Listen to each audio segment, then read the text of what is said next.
the very roots of healing, of negativity and singularity, including the ultimate form of singularity, which is unconscious, the whole state of things, pure violence without object anymore. This is the typical violence of information.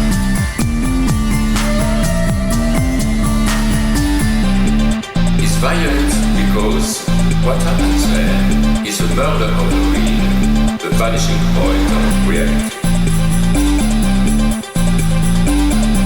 Let's not have a misunderstanding here.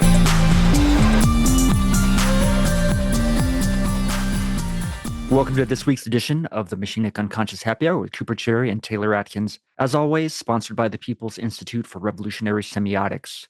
Before we introduce today's discussion, we would just want to mention briefly, we do have a Patreon account, which you can find at www.patreon.com/MUHH. You can consider tossing us $1 a month there. We'll give you access to the Discord server. We do have some older content that's available for patrons there. Hopefully in the future, we can get back on schedule. I don't want to speak preemptively about reading groups and so forth, because I know I promised that in the past, and we're dealing with a lot, I think personally, for both Taylor and I. So bear with us on that. And I think in the future, we hope to bring back some of those perks for patrons, but there is some content available there. So just wanted to share that. Today, we're going to be diving back into Freud. We're going to have a look at the economic problem of masochism from 1924. Before we get started with that discussion, I do want to disclose my as a fiduciary responsibility that I am fiscally libidinal, but I'm also socially libidinal. I just want to get that out of the way and disclose that.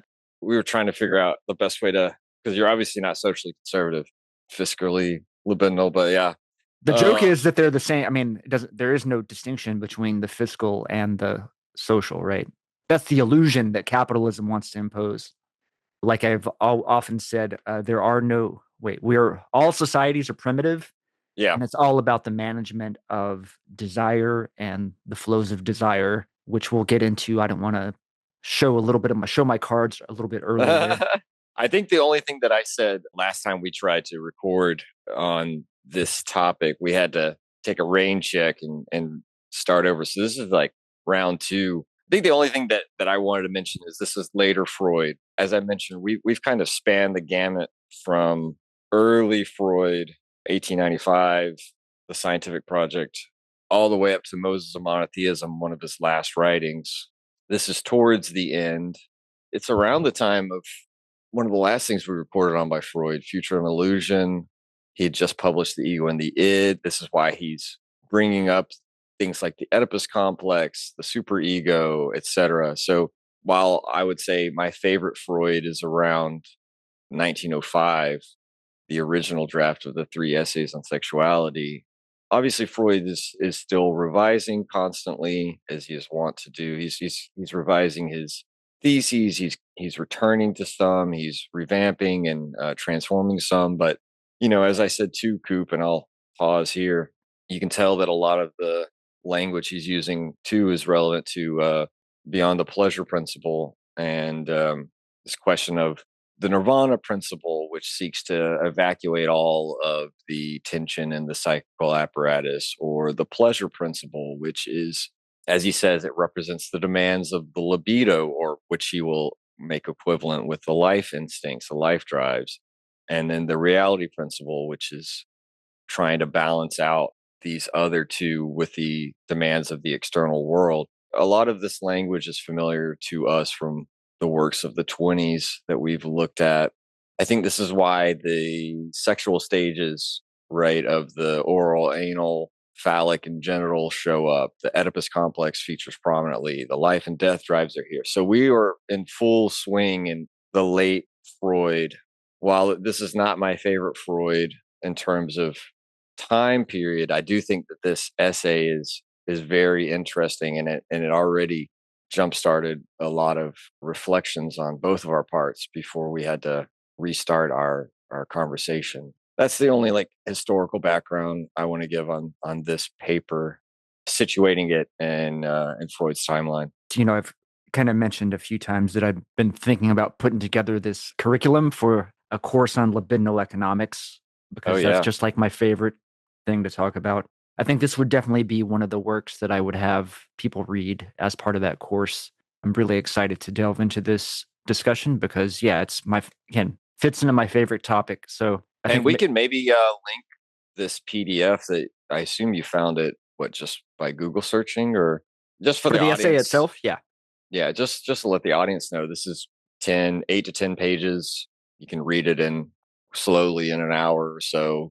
And it's nice when we get to do something digestible like this so that the audience can pick it up at their own leisure and read it if they choose. So So the economic problem of masochism, I think the key here is what the problem is there, economically speaking. I think Freud is more saying this is like a psychic economy issue, but I think yeah. because I'm saying that all economy is libidinal economy, there is no distinction there. So I think that this has ramifications into that statement, but also again the idea that all societies are primitive and there's just different ways to manage and mediate and control and direct flows of libido or desire.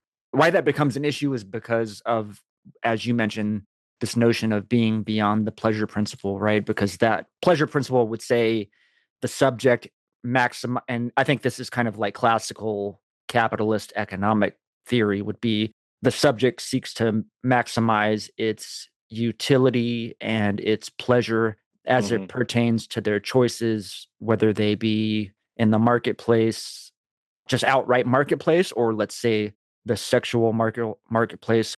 That gets complicated with this notion of the kind of lingering unconscious guilt, or maybe better stated as a desire for to be punished, that is Hmm. present in the kind of mediation or dialectical relationship between the ego and the superego, the sadistic aspects of the superego wanting to control and manage, and the ego itself that has a sort of desire to be punished.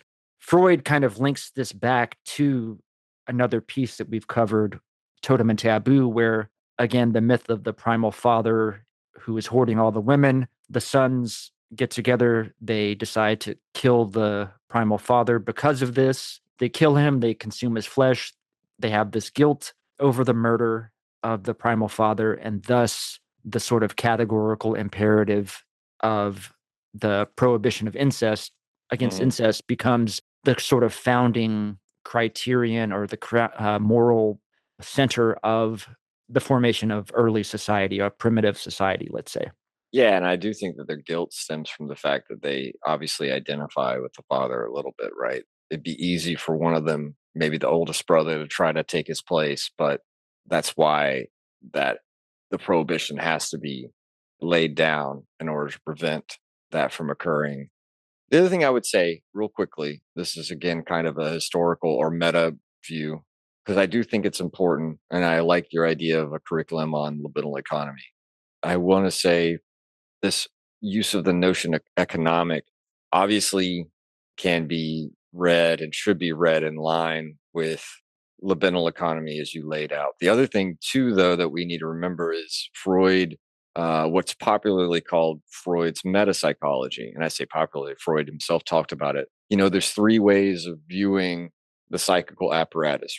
There is the topographical view, which tries to focus on the interplay between the unconscious, the preconscious, and the conscious, or later in his framework, the ego, superego, and the id.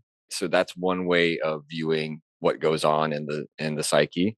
There is the dynamic point of view, which focuses more on the interplays of the forces of repression and for pressure. His theory of how repression and quota of affect belonging to ideas, the association among ideas, the links that are severed and reconnected, and the working through of repression. So the dynamic point of view is going to privilege repression.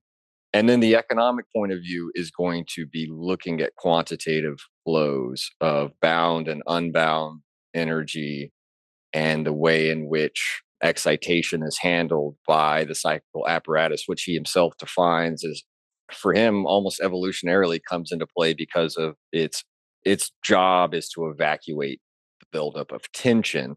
And so I think that we too should look at economic in the title. The economic problem is that here, even though Freud, and since it's a metapsychology, there's no way of doing a pure analysis that only focus on one of the three approaches. Obviously, in this essay, we get a mixture. We get a little bit of the id, superego, and ego. We get a little bit of questions of repression and resistances, right? Because Freud's problem, one of his problems in the dynamic aspect of masochism is that it provides one of the greatest resistances in his clients, right? In terms of working through, he says it provides like the easiest type of secondary benefit of illness, right? Why would the masochist give up this easy access to pleasure and pain?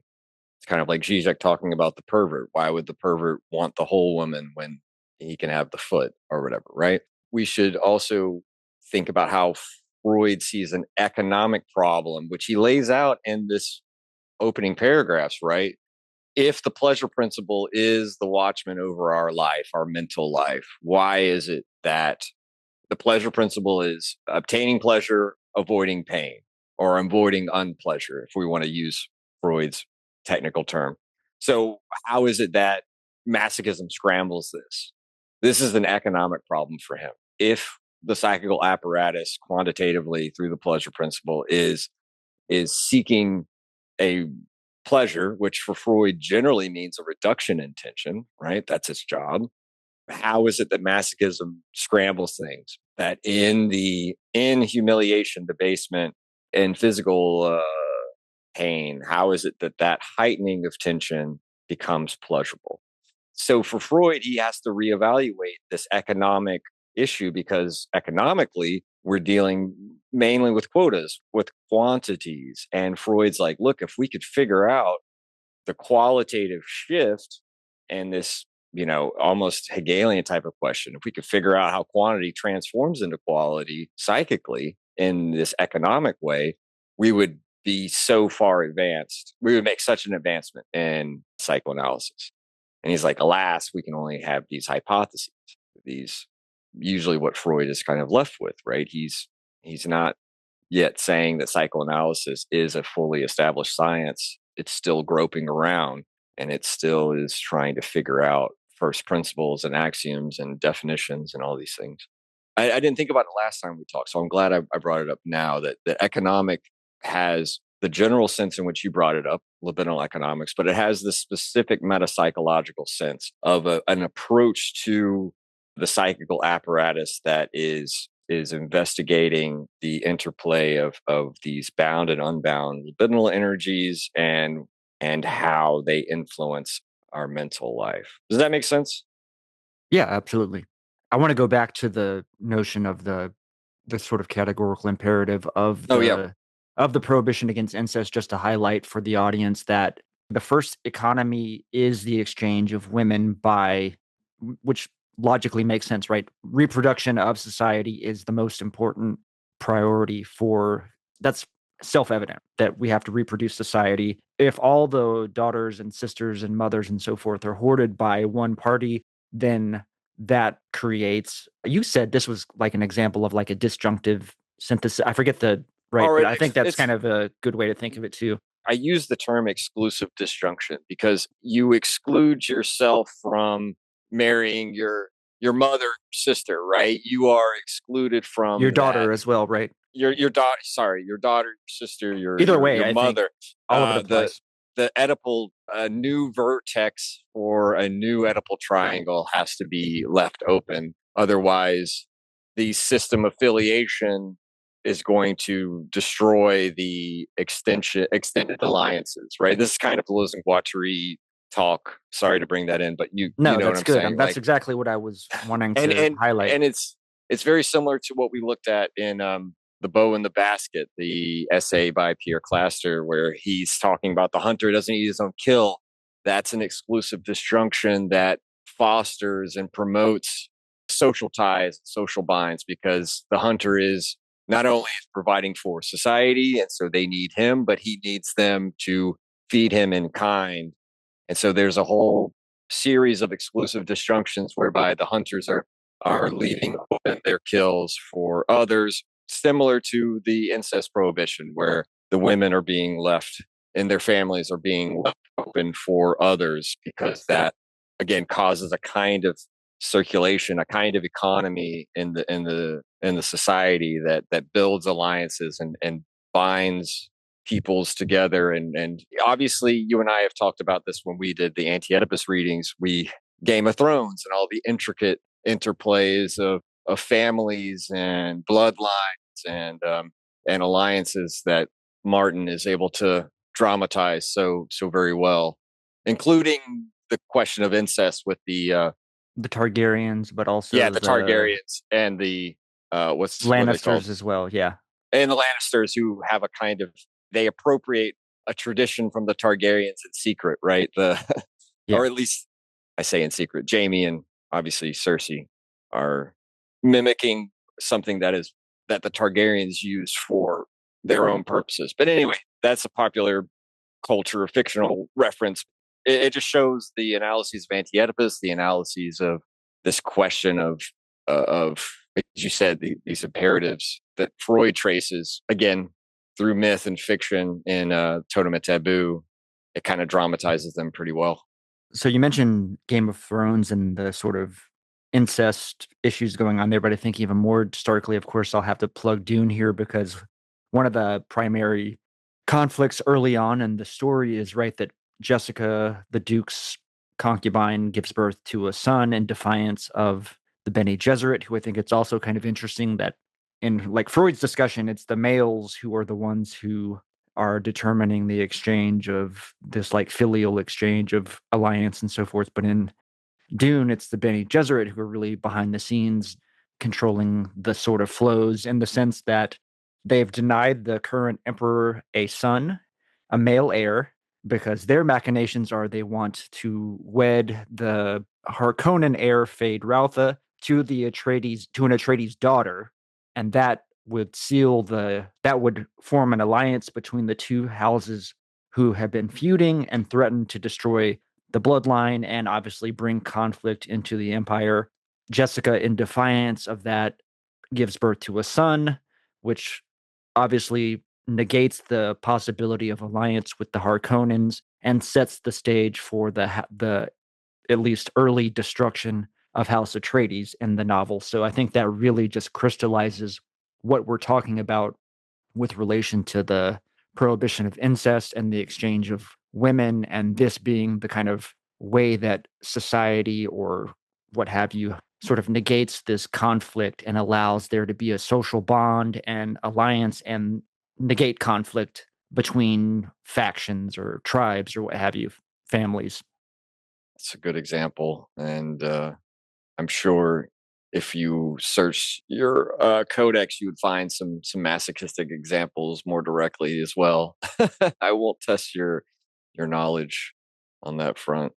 But back to Freud, I think it's important that the collective guilt that remains in the unconscious for the murder of the primal father and how that becomes entwined within religion, within ritual, within social organization, again, to management of that guilt, management of the libido, and back to my point in our episode in the future of an illusion, that religion and economy are kind of like they're really the same thing in terms of what their purpose is ultimately. I actually think, did you bring this up about Walter Benjamin and the notion of Schuld, which is a German Oh, word meaning both debt and guilt? Because I vaguely that's had that banging that's around in my Nietzsche. head. That's Nietzsche. That's Nietzsche. That's the genealogy of morality. He traces the debt, how the debt becomes infinite in Christianity with God sacrificing his son. And that so the debt becomes infinite, and so does the guilt, right? The guilt becomes infinite, can't be expiated or atoned for. And I think that plays well into Freud with this unconscious sense of guilt, this need to be punished in moral masochism that he thinks is the most dangerous form. Again, for at least for as he says, the success of our medical or educative aims, right? That's the hardest to deal with out of the three, right? Out of the three forms of masochism, he identifies the erotogenic, which we briefly discussed earlier. Freud's question: how is it that this unpleasure can lead to such pleasurable excitations? How does it so easily become sexualized? And then the feminine aspect of masochism, which he thinks is the easiest and most, for him, it's the most self evident. Again, showing his, patriarchal tendency at the time, heteronormative assumptions about feminine masochism being most closely linked to the infantile state of helplessness, where we are, we're in threat of being castrated by the father, and these fantasies of giving birth to a child, blah blah blah, right? Because he's obviously taking the masculine point of view, as he is often wanting to do. He treats the feminine mode of masochism as kind of a given, which I don't think it is by any means, but he links it to this question of being a small, helpless, naughty child, right? Again, it's the moral masochism that really intrigues him throughout the essay, and where he waxes most philosophical about it. And I think we actually get something theoretically useful out of that versus the other two. I do want to say that I think, as far as erotogenic masochism is concerned, I think that the unconscious the unconscious only cares about or recognizes intensities. It doesn't have this distinction between displeasure and unpleasure, because it's the delta, it's the differential between the tension, the greater the amount of tension between the kind of nirvana state, the zero state, whether it be pleasure or pain. It's about the greater release of psychical libidinal energy that generates the jouissance, the pleasure, the unbearable sort of pleasure, which I think is well exemplified by this kind of masochistic erotogenic relationship. Yeah, I think this is where Freud is caught in a bind by trying to keep up the nirvana principle, which he ascribes to Barbara Lowe in 1920, but which he's already kind of taking up in Beyond the Pleasure principle, where he's thinking that the psychical apparatus is meant to evacuate tension, is either evacuate all tension, keep it at a sort of optimal minimum, right? He kind of vacillates on this subject, which are two broadly different things, right? Like no tension versus a low. He catches them. He has to twist himself into pretzels, because here's a paragraph. This is on page 160. Pleasure and unpleasure, therefore, cannot be referred to an increase or decrease of a quantity, which we describe as, quote, tension due to stimulus, although they obviously have a great deal to do with that factor. It appears that they depend not on this quantitative factor, but on some characteristic of it, which we can only describe as a qualitative one. If we were able to say what this qualitative characteristic is, we should be much further advanced in psychology. Perhaps it is the rhythm, the temporal sequence of changes, rises and fall in the quantity of stimulus. We do not know. And the footnote says this question had already been raised in Beyond the Pleasure principle. I do think that this is what I was saying to you beforehand, that with Deleuze and Guattari, pleasure is one of the enemies of desire, because it is extrinsic to the immanent functioning of desire. It constitutes a sort of false or imposed terminus point to the process of desire. And I think this is why Freud is looking at erotogenic masochism, that he links again to, because he's linking the erotogenic and the feminine, right? Very strongly. And so he links these two types of masochism to subjects whose fantasies either terminate in an act of masturbation or represent a sexual satisfaction in themselves. For Freud, this is a question. He has an assumption that masochism is, for his analyses of his patients, his male patients, implies impotence, the inability to conclude the sexual act in the quote unquote normative fashion. And I think that this is why Deleuze and Guattari, as opposed to the nirvana principle or the principle of constancy, which defines the Freudian psychical apparatus as, evacuating or keeping at a minimum tension, psychical tension, Deleuze and Guattari propose that the body without organs is made of plateaus, and plateaus do not culminate and terminate and consummate in these abrupt rises and falls that masturbation, ejaculation, coming would extrinsically be imposed on desire. It's a very tantric type of understanding of desire, as opposed to Freud's rises and falls, because they would be abrupt rises and falls and not, everything is positive. The body without organs equals zero, right? In terms of intensity, as you're saying. So I do think Freud is still kind of thinking it in, and we've talked about this a lot, man. I think he's still thinking in these classical thermodynamic terms of, you've got the boiler engine that has to let off steam in order to reduce the pressure. And I think that in a thermodynamic conception, his hypotheses make a lot of sense. I think that Deleuze and Guattari are one of the ways they describe it as more of a hydraulic type of minor science that influences them, which again, as we continue A Thousand Plateaus read through, we'll be able to revisit some of this stuff.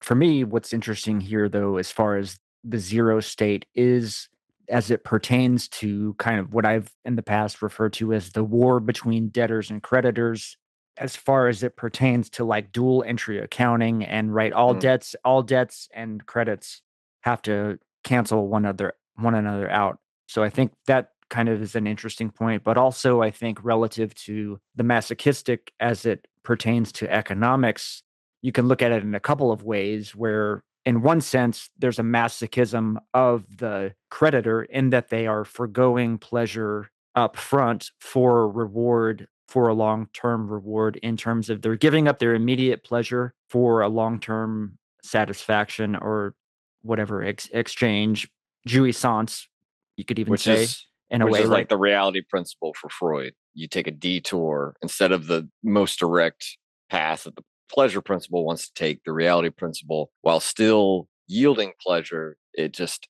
takes a little detour and promises more pleasure. So really the reality principle is just an extension of the pleasure principle, but faced with the demands of the external world, right?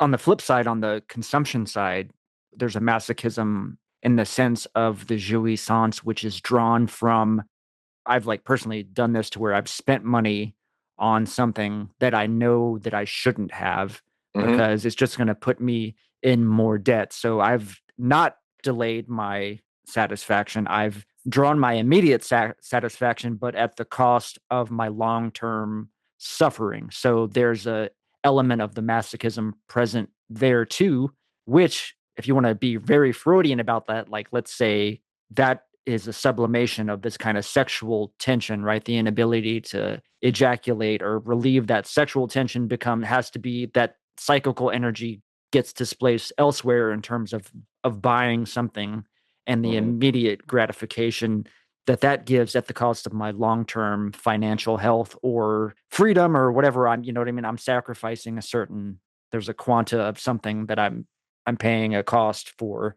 And even the even though the drive to do so may be unconscious, the like conscious justification for it overwhelms that, you know what I mean? Overwhelms the kind of reality principle or something like that. So I think those are just two interesting. It's interesting to see the dialectic on both sides as it pertains to credit, debit, debt, etc.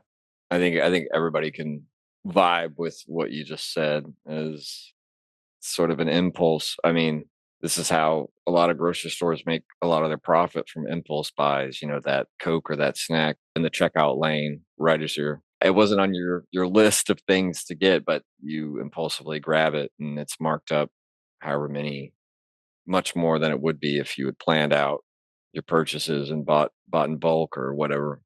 I think there is a collective guilt debt issue at play there too, as far as going back to the gift exchange and the potlatch in terms of I've mentioned this to you in the past, the idea of money that's burning a hole in your pocket. It's like there is a kind of weird relationship to there's a desire to spend the money in exchange, which we need. The economy to flourish needs if people aren't exchanging, if people aren't buying, then that becomes a problem for the Mm, flows of money, just as well as, right, like on the individual level, it's always, oh well, the individual has the burden placed on them as far as responsibility and irresponsibility is concerned with reference to spending, but ultimately that mechanism kind of benefits everyone in the sense mm, that, and as far as one can assume that under the guise of capitalism, that the increase of wealth itself through exchange on a market system increases the general welfare of everyone, right? So it relies on this mechanism. It relies on this kind of masochistic, unconscious guilt relationship for both sides. For the again, the debtor and the creditor are both kind of in this masochistic. Because we also yeah, have too, like the super egoic stuff about. Then there's also the obligation to repay the debt. There's the obligation to exchange, and there's the obligation to repay the debt and the guilt and so forth, and about not paying one's debts. You're looked down on upon if you can't pay your debts, right? It's like a moral failure. It's a moral right. obligation to pay one's debts. At least traditionally, right? I know that the as Trump gets further interjected and fused with our superego, then not paying one's debts becomes very presidential and prestigious, right? Because it means you have the power to ignore what mere mortals have to generally take into consideration. But in any case, This is where it threatens to destabilize the entire system of exchange, because once the mm, hoarding begins, right? Once the attempt to be outside of the system of exchange and hoard all of the resources, right? That is what's going to destabilize the entire libidinal economy and disrupt society into violence. And this is what the fascistic move is going to ultimately do. It's destable. It's a deterritorializing line of flight. It's going to fuck shit up. and how many scapegoats can be made out of the poor and the other and the racial, ethnic, sexual other instead of the the billionaires that are hoarding the wealth, as you mentioned. How far can that system of scapegoating sustain itself on such on such paltry sacrifices? Right, because that Anyway, gets into this goes to Moses and monotheism in the sense that the he kind of posits that Moses was an Egyptian prince, and thus the sacrifice, and he basically flees being sacrificed. His mother helps him escape the sacrifice, but I think the key notion being that the value of the king's son is what makes him the ideal sacrifice. This could be also, you could draw the distinct allusion to Christ, right? Only God's son has the value, has the mana to expiate the debt we have accrued as sinners. So our salvation is wrapped up in the sacrifice the sacrifice has to have enough value, right? It has to have prestige, it has to have mana. If it doesn't have enough mana, it's not going to be able to return us to that equilibrium state between credit and debit, and thus society gets thrown into upheaval and conflict and murder and so forth.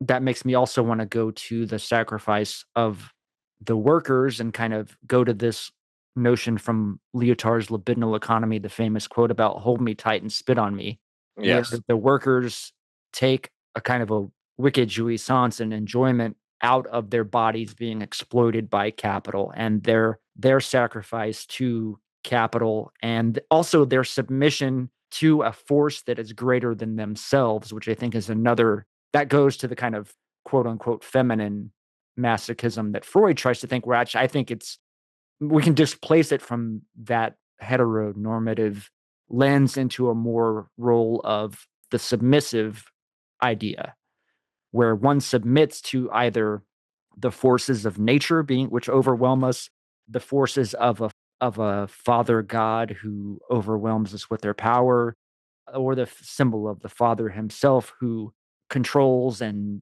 provides for us, and we submit to their will through.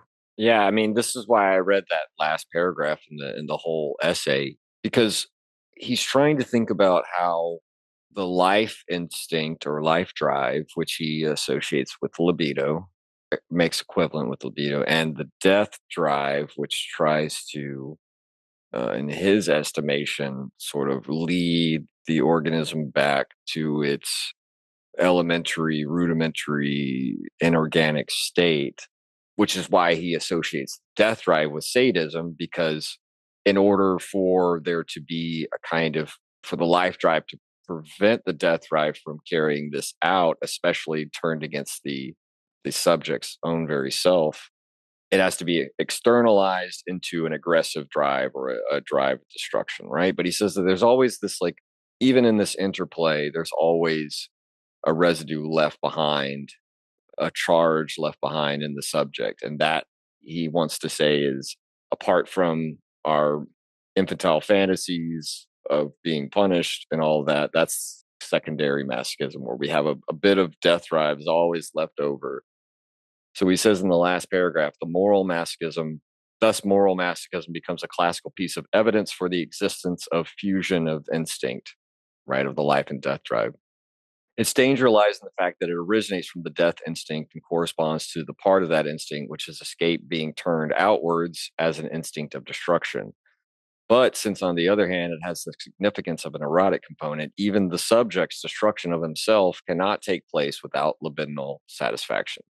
So I think that is very much where Freud and Lyotard on this question of this pleasure and self-destruction kind of coincide. And, I mentioned to you that Deleuze and Guattari quote Marx when they say even suffering is a means of self-enjoyment, right? That, again, starting from zero, body without organs, suffering itself is an intensity, right? Like it's kind of their point. Highlights my example too of spending money that I shouldn't on something. My desire to reap that jouissance of it is increased by the stakes that the immediate satisfaction is. The problem is that long term, it's a threat to my future satisfaction or my livelihood, because those stakes are high. That the immediate satisfaction gives the charge is because there's so much at stake. I'm betting a lot on this move that, I don't know, maybe it's a wager between, I could die tomorrow, right? If I die tomorrow, then my bet on immediate self gratification is a winner. But if I live forever, then I'm a damn fool, right? And I've really fucked myself long term. So no, I mean that's good. I like but that. that desire to experience that intensity can override the pleasure seeking and self-sustaining aspect of ourselves. And I think that really is what I want to draw attention to as far as whether Freud intends this or not. I think the economic problem of masochism in a collective sense is that we can't rely on markets and all of these kind of capitalist mechanisms to regulate these things efficiently in all circumstances, because the unconscious doesn't give a fuck about good or bad. It just wants intensity. So again, I said this last time, maybe the market is the best we can do in terms of managing, putting stakes at the heart of our decision making as it pertains to exchange and pleasure. And that over time, like maybe some individuals will not act rationally with their money, but if we place some negative consequence on that, then that at least can be a check in some instances in terms of rationality, where the reality principle will outweigh the pleasure principle.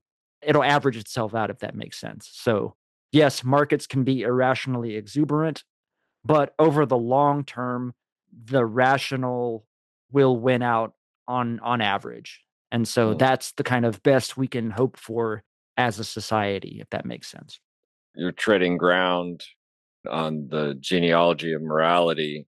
It's something that we'll have to visit at some point, because all of this it makes sense, right? That our discussion of Freud's economic problem of masochism, would very much actually be right in dialogue with Nietzsche on how humans developed a memory of debt and guilt and all of this. That's very good. I mean, Nietzsche is also relevant, I think, too, for the way that the Moses and monotheism tie, as far as the kind of, right? Because there's a very similar story going on in Totem and Taboo and Moses and Monotheism. I think the critical component that gets added in Moses and Monotheism is obviously, it's right there in the title. It's the monotheism, which I think that has a lot of cachet and relevance as it pertains to the development of capitalism itself, because Hmm. there's the Oedipal itself can assert itself in this way. And maybe this is the where anti-Oedipus is so on the money, as far as we need to get sort of, instead of beyond the pleasure principle, get beyond the Oedipal, get beyond Oedipus. Hmm. Maybe that would be a better title instead of anti-Oedipus, beyond Oedipus. Beyond Right? the Oedipus principle. Yeah. No, I like that. Yeah. They historicize that Oedipus isn't universal, Yes. but it's certainly, I think, obviously the Oedipal nature of exchange as it pertains to like its origins in the patriarchy, where men control the exchange of women's bodies and sex and reproduction, that lends itself to all of this. And it's tied up in religion, with like, where Moses and monotheism come in, as far as that same sort of guilt aspect, the sort of father god. Totemism is the first religion, and then obviously that evolves and gets more sophisticated in Moses and monotheism. But the underlying principles, I think, relative to guilt and murder and debt and obedience and law and society itself, are all wrapped up very intimately in that relationship. So I just wanted to highlight that. It's also interesting that Freud is going on about how the Oedipus complex is the forerunner of the Kant's categorical imperative, and he's thinking about how the Oedipus complex is, we're helpless as children, and we develop this superego by interjecting the parents, which become desexualized. That's how we overcome the Oedipus complex. But he's also thinking about how the threat of castration is linked to blindness. And he says all of this without going directly to what happens to Oedipus at the end of Oedipus Rex, where he blinds himself after realizing what he's done. He's committed this act of incest and patricide, and he falls into what Freud would say would be the quintessential masochistic act, even if it's usually, as he says, not associated with mutilation. I mean, Oedipus goes all the way. He has to. And I think that for him not to reference the outcome of the ancient tragedy is a bit, it's a bit of an oversight here, in my opinion, with this discussion. Completely agreed. It's really weird that he didn't get into that, because I think that would really highlight, I mean, that fits so well into his paradigm of Oedipus and guilt and debt and the Yeah. self-punishment, which even in Dune and Dune Messiah, Paul also, although it's a different sort of, I think there's a different dynamic. It echoes it in certain ways, because he feels, I think ultimately he feels the guilt of his own actions, which don't involve killing his father and taking his mother as Right. wife, but I think his actions, he does have guilt about his role in the jihad, this like kind of libidinal force of war that he generates and sparks in his own quest to like get vengeance, Hmm. ultimately spills out into this cosmic conflict that he's unable to control. And by blinding himself and walking into the desert at the end of the novel, he relieves himself of that responsibility or that debt in a He sense. has to become his own scapegoat And for he's his the only, actions. and again, this goes back to the notion of the sacrifice having to have mana, having to have value. He's the only one. His value as the emperor sacrifice is what allows the ledger to be like everything to be Yeah, equivalent and satisfied at the end, because he's the only one that has that. Yeah, that he's the only one that can really pay he's got that coin that can pay off his own debt. exactly. Yeah. He's the Messiah figure all the way through, including the self sacrifice, right? I think another interesting tie-in to Freud's work, and I guess really to anti-Oedipus as well, and even libidinal economy, is the relationship between this feminine masochism and Schreber. Because I think directly, right, Freud references part of the quote unquote feminine masochism involves being copulated with, giving birth, which is what the fantasy, Schreber's fantasy is, right? Is to experience the sexual act as a woman, later to give birth to a new humanity by copulating with God. Again, visions of like this overwhelming power of God and submitting to it. I think those are clear inferences or connections you can draw between the Schreber case and that idea. Right. You had said that you had been thinking about Schreber with Freud talking about feminine masochism, and even Schreber's, his delirium, it fits very well into this, right? That the suffering he endures on behalf of God is because God needs constant enjoyment. So this is why he allows himself to be God's metaphysical sex partner, because he that's his duty, right? It's his duty to. So I mean, like all the things that Freud associates with feminine masochism for men, right? He has to give birth. He's going to give birth to a new humanity because all of humanity are only these empty puppets, right? He's got to copulate with God because he has to give God all of this enjoyment. So, and he even undergoes his own becoming woman, which of course Deleuze and Guattari do not read as masochism in Freud's sense, but as a fundamental aspect of all becomings.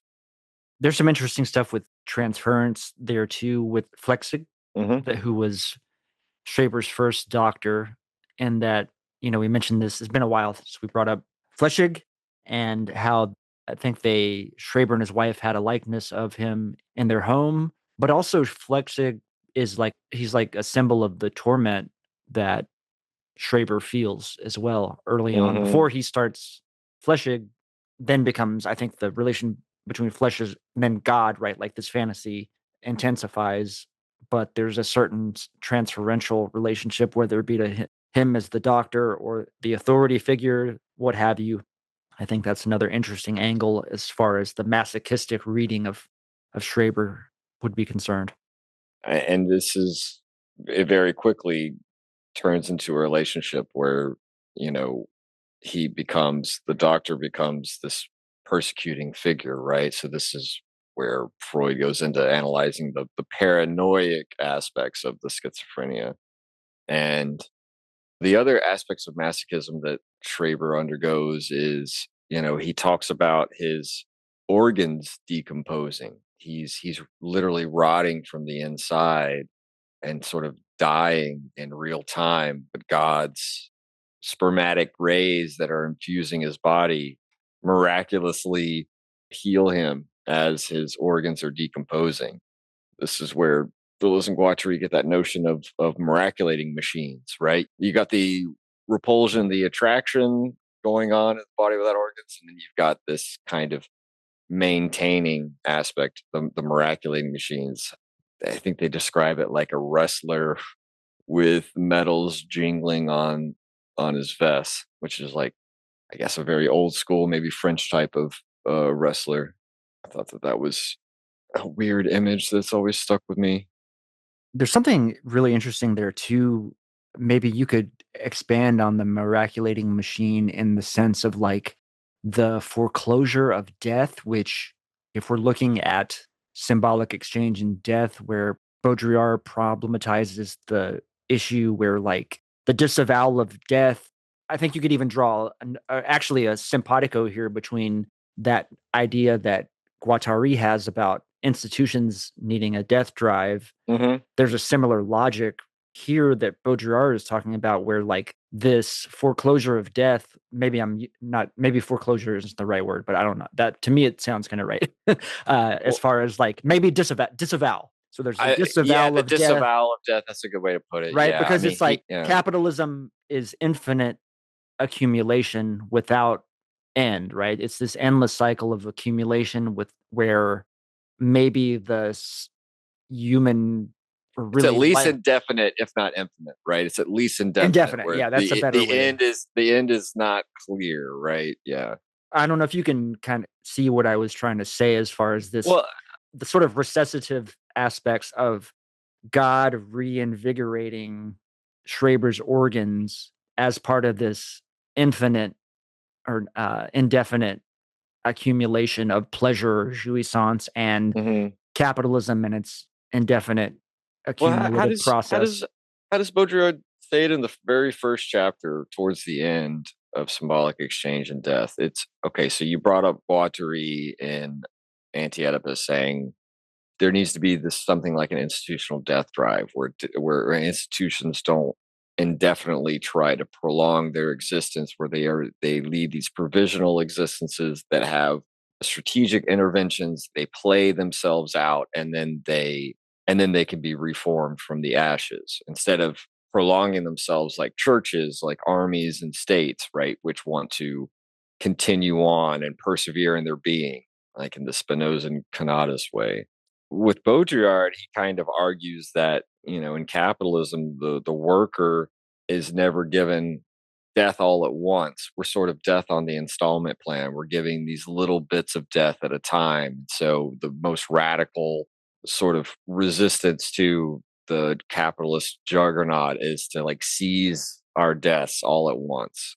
I'm not sure that he's talking about like a fucking mass suicide of everyone, but like seizing our death all at once, what would that mean? Right. And for Yeah. Freud, I mean, maybe that's he, revolution, right? Maybe yeah. that is the gamble, right? Because I think that's what prevents us, right? Or that's what generates revolution in the sense of whenever we have nothing left to lose but our lives, Yeah. that's when revolution becomes imminent or eminent, or I don't know. Well, imminent with two eyes, right? In the sense in which it's impending, where it's, Yeah, yeah, exactly. gotcha. Yeah. Yeah. No, I understood. I do think Freud is thinking death drive biologically and individually, right? And Guattari is trying to extend this to collectivities, to institutions, and so he's thinking outside of a mere biological frame. And there's nothing. I mean, I think that Freud, on the one hand, was able to. This is we have to do always with Freud. You got to do on the one hand, on the other, a lot of stuff, right? So on the one hand, he is able to, especially in his early days, right, strike a blow against biologists. And what I mean by that is, for example, when he says that perversion is not some sort of criminal deviance that is consciously undertaken by villains, nor is it something that is genetic in the sense in which the father's sins are visited on the son and there's like a cursed race. It's in it's a part of our speciation, right? It's a part of our human evolution that we are born, unlike most mammals, without any instinctual apparatus to navigate the world. And I mean instinctual in the sense not in which Freud is translated, but in the sense in which we don't have a predetermined behavioral pattern that gives us the means to survive as infants. This is why helplessness is not just Freud's notion of helplessness isn't just a sort of matter of fact thing. He means it conceptually. Like we are born too early and we are helpless, not just in the sense in which babies need their mommies and daddies and all of this for protection and warmth and care and food and shelter, but in the sense in which we do not have instinct in the way that other animals do. We are a drive-based species. And so for Freud, he overthrows biology by saying that, look, you see these sexual perversions, and honestly, you're all perverts. You hypocrites. You do not consummate the sexual act without lingering on a kiss, which is the most romanticized form of intimacy. And yet lips are the mucous membranes attached to the digestive system. They're the terminal point for the digestive system. So how is that related to reproduction in any sense? That's a perversion. We are all polymorphically perverse from birth, right? So, and Freud also overturns a certain biologism that thinks that sex is, in a Christian manner, is meant to reproduce the species. When he says, in fact, it's the pleasure attached to the sexual act that kind of coerced and was able to. It's the lure, it's the trap set to keep the species propagating itself. He sort of dislodges these assumptions that we have.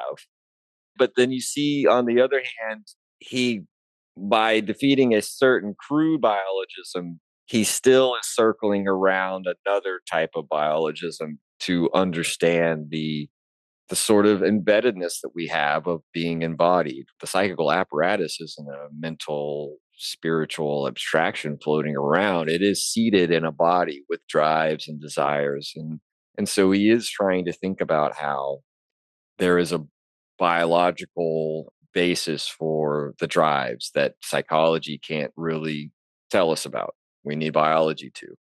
Or when he makes these assumptions about the difference between the sexes, which is why Lacan is pretty radical when we read him, right, on this question of sexual difference.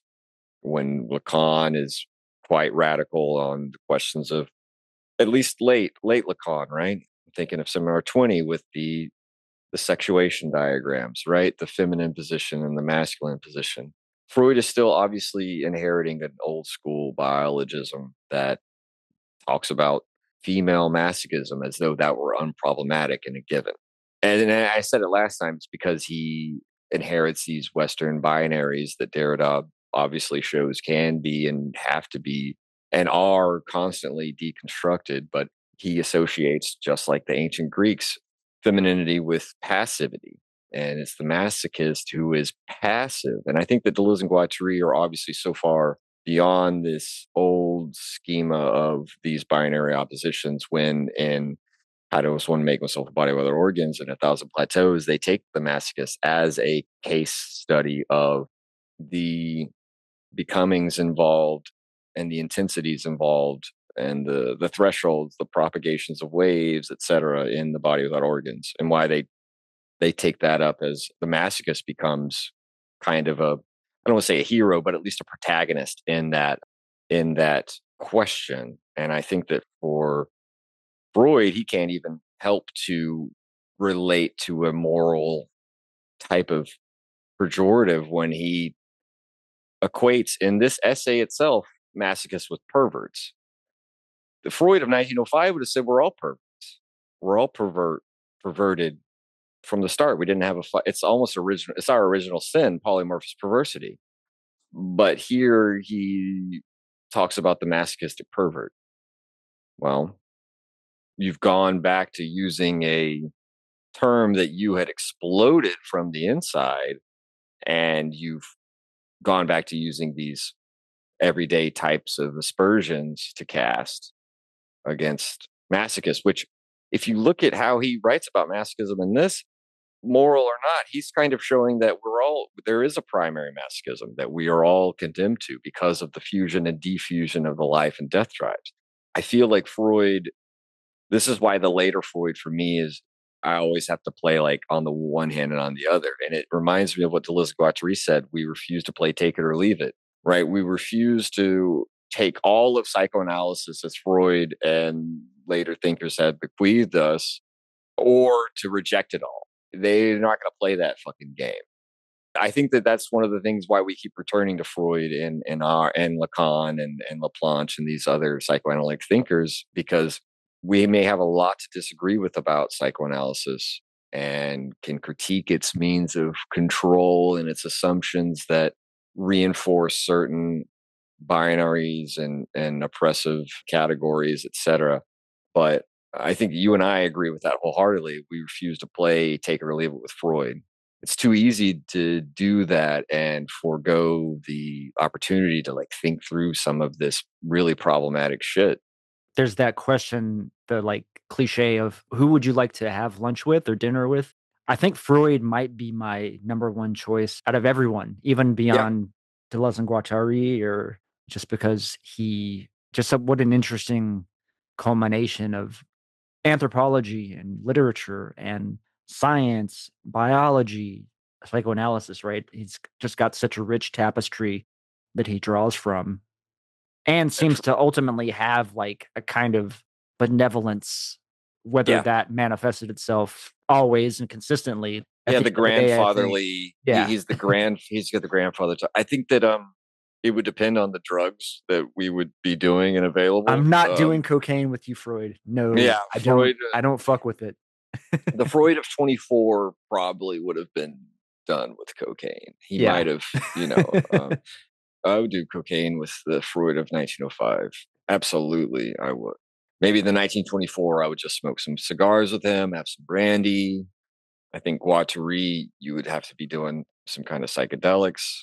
With Deleuze, again, you'd probably pick your pick your drink, maybe some wine, or who knows if he was a liquor guy. I think that Lacan would be low on my list. It would be cool to like maybe chat with him, but at dinner, I don't know. He seems way too demanding, right? Right. Yeah. No, I agree. Too full of himself to really. Unless you were Heidegger, because you see the way that Lacan and Heidegger look at each Yeah. other. Right. They are, Exactly. yeah. You'd have to be a Nazi to get his full obedience and attention. I think somewhere I'd like to wrap up, which I mentioned in our first attempt at this recording, is how these issues pertain to something like climate change, because I think there's a death drive aspect to climate Mhm. change, right? There's a masochism. There's again that even that relationship I was kind of working through with me spending money versus saving it, even though I know it's going to like lead to my financial ruin, especially in the face of something overwhelming like nature as it pertains to climate change, that aspect of sort of helplessness and the onslaught of the forces of nature themselves, which could embody this Oedipal relation too, is sort of it's beyond even an economic problem, right? It's like goes to Baudrillard as well as far as the accumulation of carbon in the atmosphere, like the accumulation of waste itself being ultimately a threat to the species, but our like continual consumption in spite of the fact that our causes perhaps an imminent death potential or what have you. A threat to our life self-preservative drive, the death drive exceeding the reality principle, exceeding the pleasure principle. Well, yeah, because the cost that we're wagering our lives, our long-term survival versus our immediate gratification is the wager that's being laid out, and our inaction, there's a kind of a like feedback loop relative to these things where our rational decision making as it pertains to survival is overwhelmed by our unconscious masochism and guilt and all these sort of things that are wrapped up in Oedipus and beyond. No, I think that that is absolutely true, and there's so much festivity and cruelty. There's a way of being cruel to ourselves that also, as Nietzsche might say, reveals an abundance of life. There are ways of obviously being reactive or allowing reactive forces to overwhelm us and invade us, but there is a way that Nietzsche describes the great souls, the magnanimous beings, as those who can tolerate the most parasites without being destroyed by them. And I do think that there's a way in which there is something of this Nietzschean perspective that maybe Freud is was willing to ignore for fear of influence, the anxiety and influence of Nietzsche, how great it would be on him, which is why he uses a phrase like will to power in this essay incorrectly. He ascribes it to the externalization of the death drive as a drive for destruction, and that being a form of will to power when that's obviously not what Nietzsche meant. So the best Freud could do was kind of inherit osmotically a bastardized and inverted Nietzsche. But in any case, I do think that one of the things that Freud could maybe seize upon, and I'm just pulling this out of thin air because I would want to again look at something like the genealogy of morality or some of his other writings with you to follow this up, but this notion of the exaltation and the pain that Freud is describing in masochism is also an exaltation in the in life, in the abundance of life. So what he ascribes to the death drive, Nietzsche might ascribe to, in fact, in a fusion, an overwhelming abundance of life forces that because you're taking things to limits, right? You're taking them beyond standard perceived Goes back to intensities, right? intensities. Yeah, exactly. I mean, that's the thing, the exulting in harboring and sustaining and flowing with these flows of intensity is an increase in life and not some sort of self-subjection to a death drive. But this is, again, why death drive, life drive talk is always fraught with these hinges where, again, kind of like Derrida overturning simple binaries, it's an unstable binary opposition that Freud is working with, and why he says it's obviously it's always, these drives are always mixed together and they always coincide and they can fuse in different forms, but they can also defuse, so we can get little bits of pure death drive here or pure life drive there. But for me, I think that it's no wonder that the death drive has been treated so broadly and in various ways by different thinkers, right? Like Lacan, who suggests often that it's just one drive, right? It's just all death drive.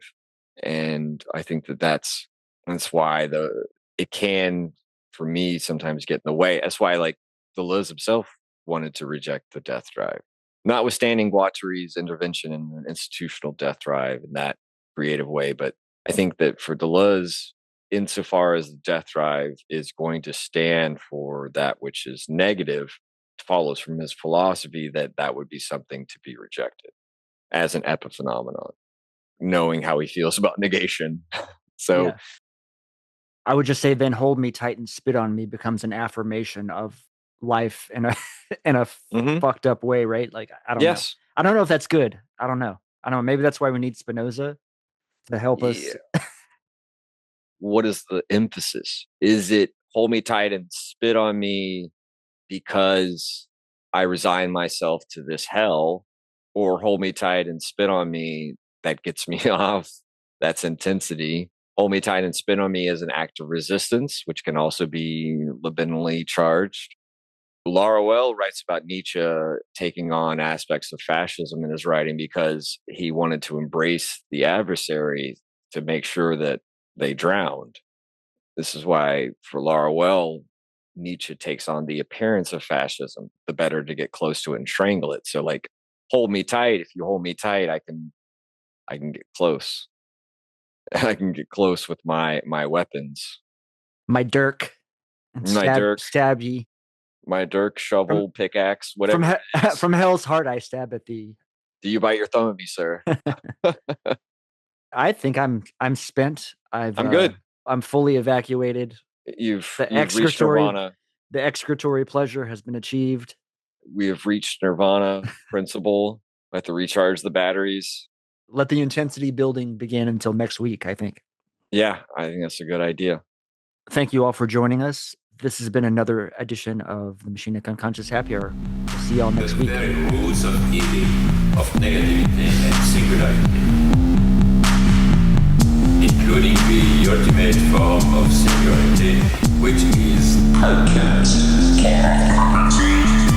whole state of things, the pure violence without option anymore. This is a typical violence of information.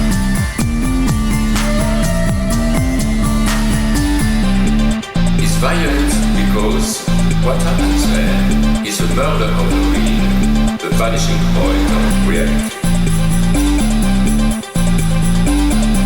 Let's not have a misunderstanding here.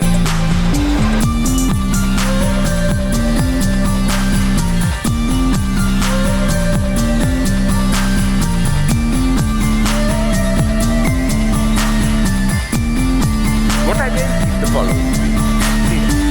With nothing left but recycled, whitewashed, lobotomized people, as in Clockwork Orange.